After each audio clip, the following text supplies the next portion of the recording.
Hello, I'm Jenny Fern. Welcome to my library. I'm a chaotic neutral mechanical engineer who's really into permaculture and wants to talk about books. So let's talk about books. Today I will be doing a little free library revamp. I steward a little free library in front of my house, and I have been getting some shuffling of books slowly over time, but there are some that have been stagnant. So I gotta refresh the vibe a little bit. To clean things out, make sure there's no spiders scaring away the kiddos. I'm going to go through, put some other books in there, clean everything up, spiff it up, maybe reorganize like where the shelving goes and stuff. So I hope you'll join me today in that endeavor.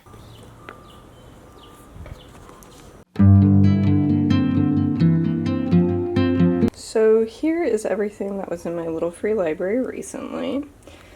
One children's book. Then we have all of these. These look pretty fancy. Seems expensive. And then these two I own, but I did not donate. So I gotta put more children's books in if I have them. I just pulled out every single book from my little free library so that I can clean it off and get some cleanser in there.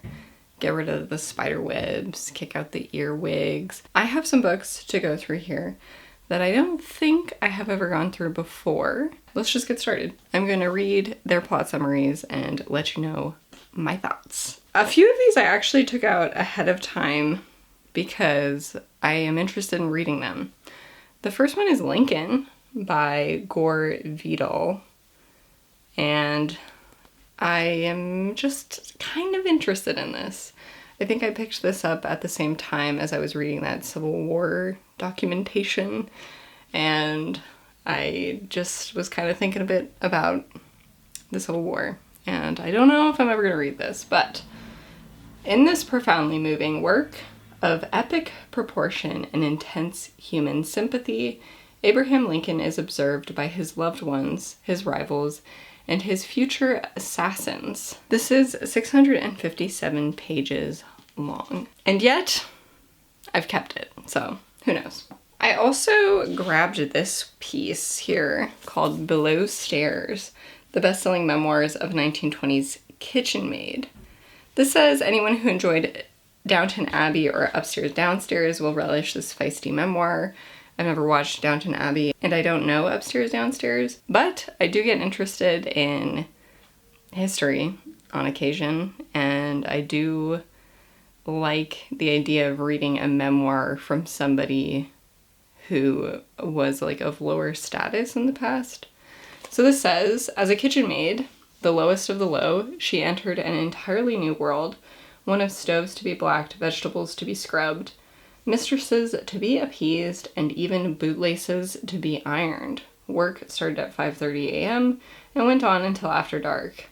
It was a far cry from her childhood on the beaches of Hove, where money and food were scarce, but love and laughter never were. Below Stairs is a remarkable true story of an indomitable woman who, though her position was lowly, never stopped aiming high. I am still definitely interested in that, and it's also quite short, so seems more up my alley. The next book I have is Most Wanted by Lisa Scottoline. I don't know how to say anybody's name. I'm winging it all the time.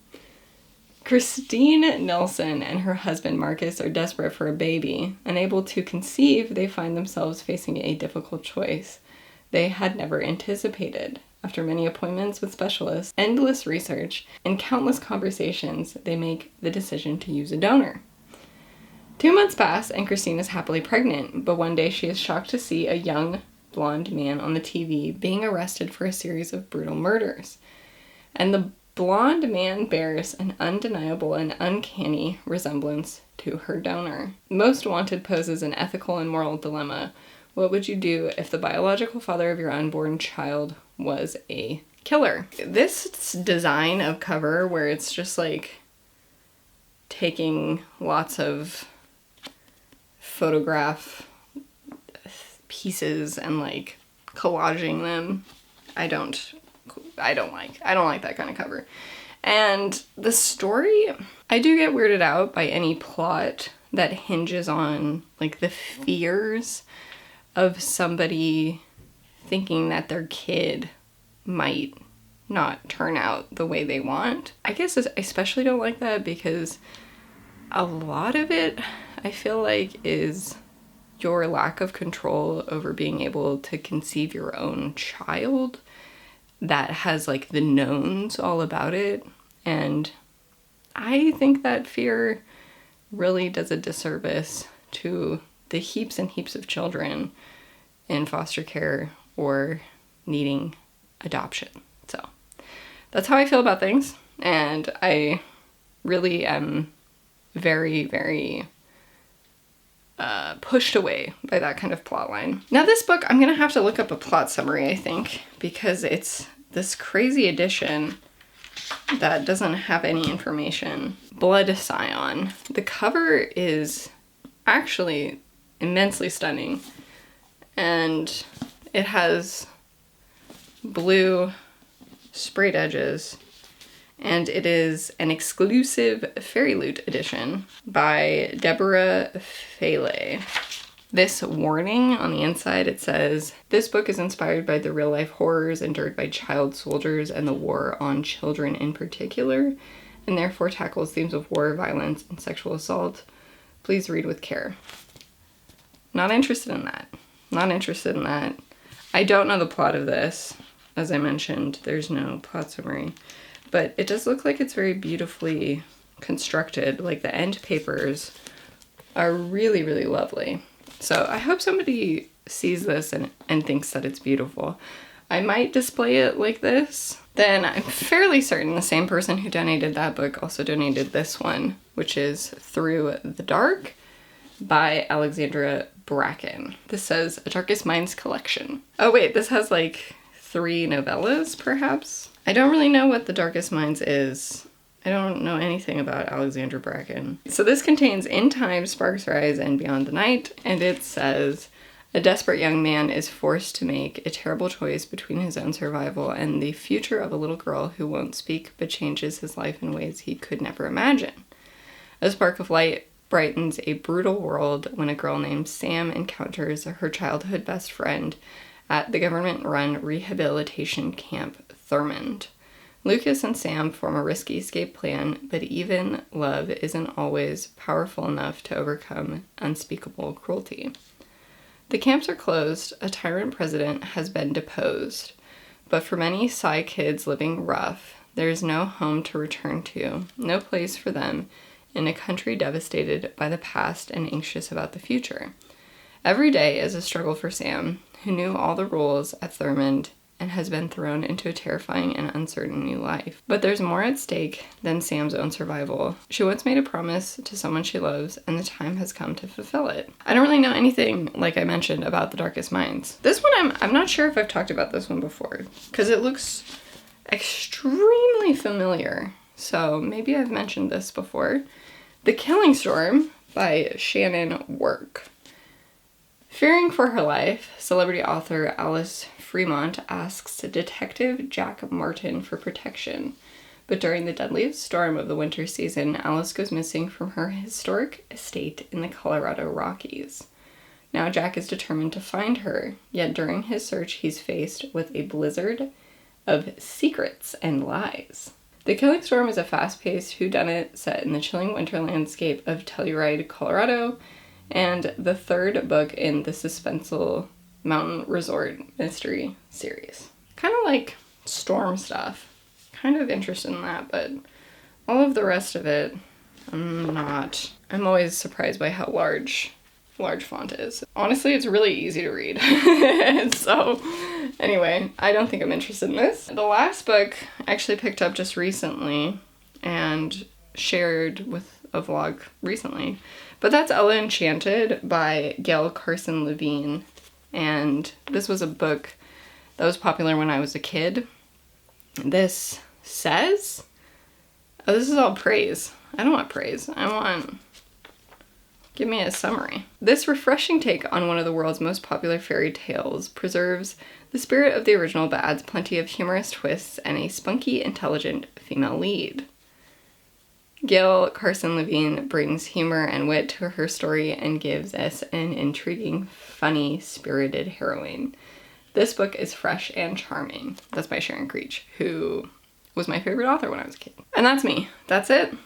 I gotta go figure out this book situation, get all the books that I want to put back in there, wipe things down, all of that. I wanted to give a quick update about my little free library. It was a while back that I did the revamp. I put less books in it. I put more variety. I am so happy to say that revamping the little free library has done wonders for people using it. I immediately had some books taken out, so I was able to put some more books in, and I just got a huge donation of young readers, like chapter books. So I just wanted to share these with everybody today. So the first book we have is Foals in the Field. Who will care for these sick foals? At Animal Ark, Mandy Hope helps her parents treat animals of all shapes and sizes. Even outside the clinic, Mandy can't resist helping any animal in need.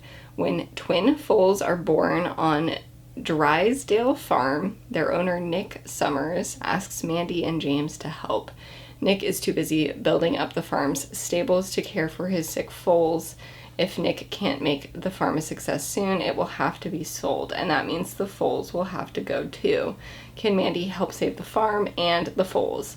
That's a lot of pressure, I gotta say, for a kid. Yeah, let's put the success of this farm on the child. Mara the Meerkat Fairy by Daisy Meadows. Baby Animal Rescue Fairies Rainbow Magic book. There's so much going on. Do you see all that's going on this cover? The girls are spending a week of their summer vacation volunteering at Wildest Nature Reserve.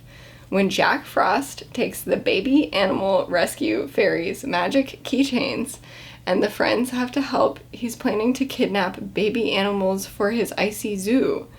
The goblins are out to snatch Missy, the meerkat. Only Rachel and Christy can keep her safe. What an insanely strange plot that is. Wow. This looks so nostalgic to me. Eve Bunting's nasty, stinky sneakers. Who has the nastiest shoes? I wrecked. Just completely destroyed my shoes all throughout high school. Wore the rattiest, nastiest pair of shoes every day. Colin has spent weeks perfecting his sneaker odor for the stinkiest sneakers in the world contest. If he wins, he'll get 3 brand new pairs of Slam Dunkers sneakers. One for himself, one for his little sister Amy, and one for his best pal Webster. But now, after weeks of working toward stinky perfection, not washing his feet, wearing no socks, jogging to get his feet juicy, and even sleeping with his sneakers on, the nasty, stinky sneakers are missing. That's hilarious. I might read this. That's so weird and funny. Love puppies. Love puppies. Recipe for success. Is this about a dog that bakes? I don't know. Yip, hooray. A little magic can save the day. The Love Puppies are thrilled to hear that Jaden wants to enter a baking competition. But when practice ends in disaster, Clyde wonders if they'll be able to boost Jaden's confidence in time. This mission might be over before it starts if Jaden decides not to compete. How can the pups help him see that practice makes perfect? And Cutie Corns. I mean, Cutie Corns is such a cute name. Cutie Corns, Heart of Gold. Sparkle can't believe her puptastic luck. It's finally time for the Cutie Corns of Puppy Paw Island to learn how to use their special magic. Sparkle's mom has given her a golden locket to mark the big day, but before the ceremony, the locket is stolen. Can the Cutie Corns put their horns together to find the thief before it's too late? I hope so. Magic Puppy, a forest charm. A tiny West Highland Terrier puppy needs a friend.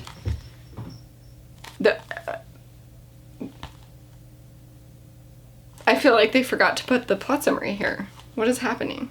Is this an arc? Storm is a magic wolf who uses his spells whenever they are needed most. Join Cassie and Storm on their camping adventure. Why is there... What's going on here? Wow, the illustrations on the inside are like shockingly old school. Like, look at that. That's all I'm gonna share. But I did want to give the update that it was a success. It has been very successful. And I just put some more books out there to get people still engaged and excited. I'm so happy that these books are in there so that people continue to be engaged and excited at all ages. Thanks for joining me. I hope you enjoyed this. If you did, please consider sharing it with a friend you think would also enjoy it. Consider liking and subscribing, and I will be back again soon.